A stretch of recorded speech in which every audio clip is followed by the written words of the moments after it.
Mon ami, j'ai passé quelque temps dans une ville, tant semblable à toutes les autres. J'ai écouté le bruit des hommes qui y vivaient. J'ai entendu des discours de puissants et de faiseurs d'opinion qui étaient invités sous la lumière des places publiques. Leurs mots disaient des choses que leurs voix démentaient. Ils parlaient du blanc pour inciter au noir. Ils habillaient le paysage de voiles aveuglants. Ils m'ont écœuré, à force de manigances et de stratagèmes. Pourquoi donc est-ce que ceux qui les écoutaient ne sentaient pas en eux ce malaise, ces faux semblants? Sans doute ne le comprendrai-je jamais. J'ai décidé de m'en aller sans un mot, avec un serrement de poing. Je suis parti me fondre dans le monde du sauvage, dans ce monde qui, à défaut de douceur, ne connaît pas de faussaires. J'ai ouvert mes yeux et mes oreilles, immobiles, au seuil des clairières. Et puis, au crépuscule d'un soir, à force de silence, j'ai croisé un être fait de branches, de mousse et de lichen. Un de ces hommes qui semblent aussi étrangers au monde urbain que proches parents des êtres sauvages. Nous avons murmuré, sous un abri de feuilles et de branches, une longue soirée, trop courte. Il m'a appris bien des choses. Il m'a parlé aussi d'un chasseur, digne, courageux, d'un courage qui fait les sages, les honorables, les silencieux, que nous gagnerions à écouter davantage. Son histoire, la voici.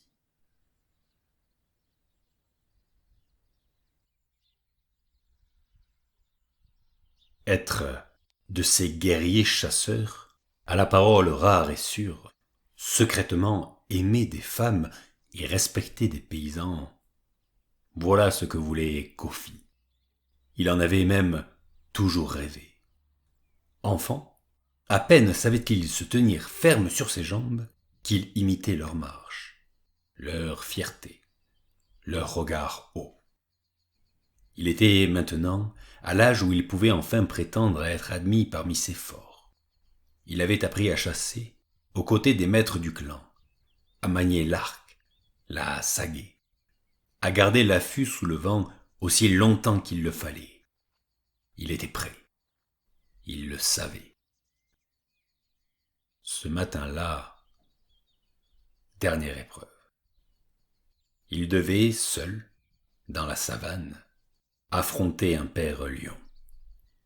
S'il s'en revenait chez les siens avec sa peau sur son épaule, il ferait partie de la caste. S'il échouait, plutôt mourir, se disait-il, la tête haute. Il avait vu rentrer bredouille le soir venu quelques aînés. Les filles s'étaient détournées pour rire de leurs pauvres visages. Ceux-là n'étaient plus bons à rien qu'à mener les troupeaux à l'herbe ou vivre courbés sur leurs champs. Lui, Kofi, ne serait jamais des leurs. Ce matin-là, il s'en fut sans se retourner dans la brume du petit jour. Il connaissait bien le pays. Sous une falaise, vers l'est, au seuil d'une grotte cachée, un vieux père lion veillait sur son domaine aux arbres rares. Il l'avait souvent aperçu, errant derrière des buissons. Il y fut tout droit. Il y parvint vers midi, à l'heure sans ombre. Et il y faisait une chaleur à décourager les oiseaux. Kofi trouva le refuge vide. Il pensa, il est allé boire. Il s'accroupit derrière un roc et se mit à attendre. Il s'impatienta et courut enfin vers le marigot. Il ne trouva là qu'une gazelle. Elle détala quand il parut. Il s'en alla alors rageur parmi les hautes herbes. Il scruta les 1000 horizons. Il appela. Ce fut en vain.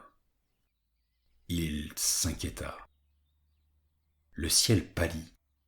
Le soleil, à l'ouest, rougeoya. Il s'imagina revenir sans rien sur le dos. Il eut honte. Il ne savait plus où chercher. Il s'assit contre un arbre sec. Et ce fut à cet instant qu'il aperçut le lion couché sur une pierre plate. C'était un lion prodigieux. Sa crinière était toute blanche. Kofi se ramassa sur lui-même. Il attendit son assaut. La bête resta impassible, les yeux à demi clos, luisants. Kofi cogna du pied. Il gronda, il fit virevolter sa lance. L'autre ne bougea pas d'un poil. Comment cela se pouvait-il? Un lion en danger attaque. Celui-là, non. Il l'observait.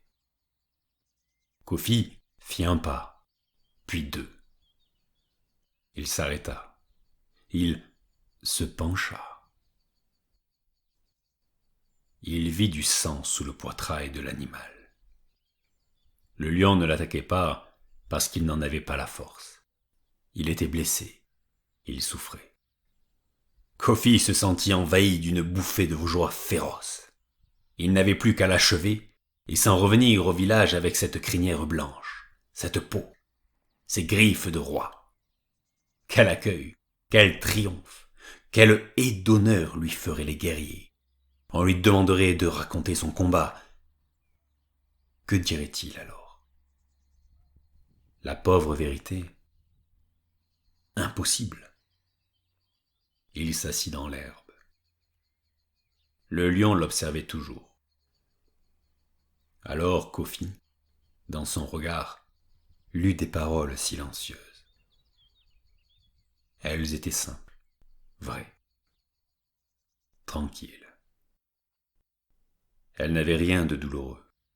« Prends ma vie, garçon, disait-elle, et ton clan sera fier de toi. Tu raconteras ton combat, tu l'inventeras, peu importe. On se plaira à t'écouter. Qui mettra ta parole en doute? Personne. Sauf, au fond de toi, tu sauras que tu as menti, que tu n'es pas celui que l'on croit. Veux-tu cela? Si oui, tue-moi. Sinon, écoute ton cœur. Laisse-moi mourir tranquille et retourne-t'en, le front bas, et fais honte à ta famille. Mais tu sauras au fond de toi que tu vaux bien plus qu'un guerrier. Choisis la haute qui te va. Kofi resta toute la nuit auprès du lion magnifique. Au matin, il rentra chez lui. Il n'avait rien sur les épaules. Personne ne le salua. Il s'en alla droit à l'enclos où dormaient encore les bêtes. Il fut berger, rien que cela. Et cette histoire est terminée.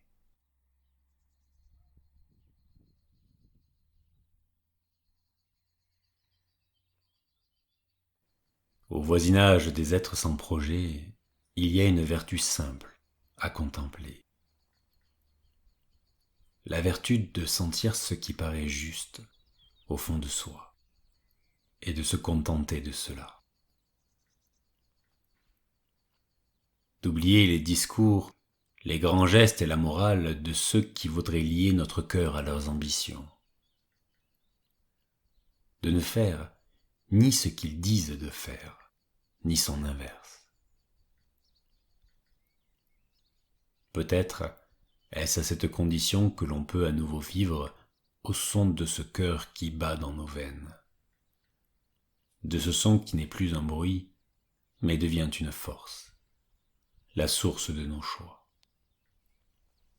Alors, à la place de la gloire solitaire de Narcisse, peut, sans doute, émerger la joie de se sentir proche de ceux qui vivent.